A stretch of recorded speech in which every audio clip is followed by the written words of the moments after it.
Thank you, Mr. Speaker. So now we get to talk about treatment. House Bill 362 is simply an update to an existing law called Casey's Law. The statute is KRS 222433, and it's the Matthew Casey Wethington Act for Substance Abuse Intervention became law in 2004. It was in response to the tragic death of Casey Wethington in 2002 at the age of 23. Since 2004, there have been nearly 6,000 cases of Casey's Law taken up in Kentucky, and about a third of them have resulted in the life-saving court-ordered treatment, which is now known as Casey's Law. Unfortunately, Casey's parents were powerless to get him the help and the treatment that he needed, as are so many families and loved ones today. His rock bottom meant death. This is model policy that's being utilized now in several other states, and we want even more victims of substance use to have the treatment and to be able to get the treatment that they need. The same kind of treatment that Casey needed.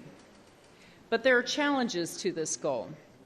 There have been repeated constitutional challenges to Casey's Law in courts around the Commonwealth. As a result, several counties in Kentucky currently refuse to hear Casey's Law petitions. The two changes that House Bill 362 seeks to make are it creates a beyond a reasonable doubt standard that the petition must meet before someone is committed to treatment. And then the second thing is it allows someone who is being committed to cross-examine the health professionals who examined and submitted written testimony about him or her. We think that this is fair, given the civil liberties that are at stake. We do not think it will discourage petitions or negatively impact the number of individuals who qualify for treatment, because many judges are currently writing this into their law or into their orders. We have worked with the Attorney General's office on these changes, and we really think that these changes will help ensure that Casey's Law will be enforced and will be consistent throughout the Commonwealth, and that victims of substance use disorders will be able to get the help that they need no matter where they live in the Commonwealth.